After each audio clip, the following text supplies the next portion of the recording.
SO2 has temporary dipole-dipole forces and permanent dipole-dipole forces, whereas pentane only has temporary dipole-dipole forces.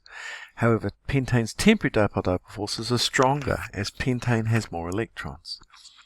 Pentane has 42 electrons, while sulfur dioxide only has 32. Also, pentane molecules would fit together better than SO2 molecules. You can see the pentane molecules here are inverted commas flat, whereas the SO2 molecule is bent. So the intermolecular forces would be stronger for pentane, so more heat is required to separate the molecules, so pentane's boiling point is higher.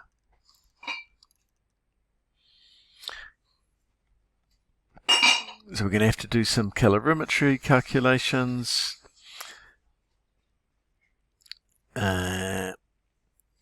Calculate the mass of water that was in the beaker. So we're going to use N equals little m over big M, which of course will be provided.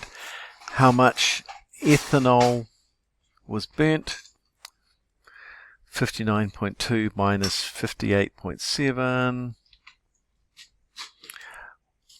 The tricky part, of course, is always which mass to use for this, and of course it's the mass that goes with the molar mass. We're given the molar mass of ethanol, so that means we use the mass of ethanol. So 0.5, the change in the mass over the molar mass, to give me the amount in moles. Change in enthalpy is negative heat energy divided by the number of moles.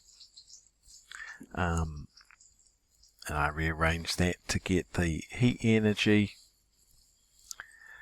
They tell me that the change in enthalpy is minus 770 kilojoules, and I multiply that by the number of moles to get 8.39696 kilojoules, and I times it by 1000 to convert it into joules. Q equals mc delta T, and of course delta T is the change in temperature, so the mass is the mass of stuff that will heat up or change in temperature, which is the water. So 8,370 is the mass of the water times the specific heat capacity, which they told me, times the change in temperature, 31.2 minus 22.1, 1820 grams. I give it a unit, and of course that's 3 sig fig.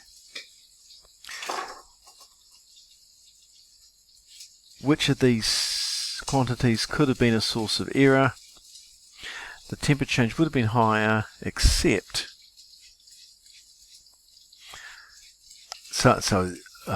obviously the temperature change should have been circled.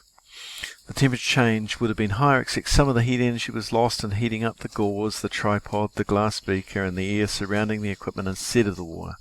Also, the beaker has no lid, so some of the heat energy would have been lost converting the liquid water into gaseous water.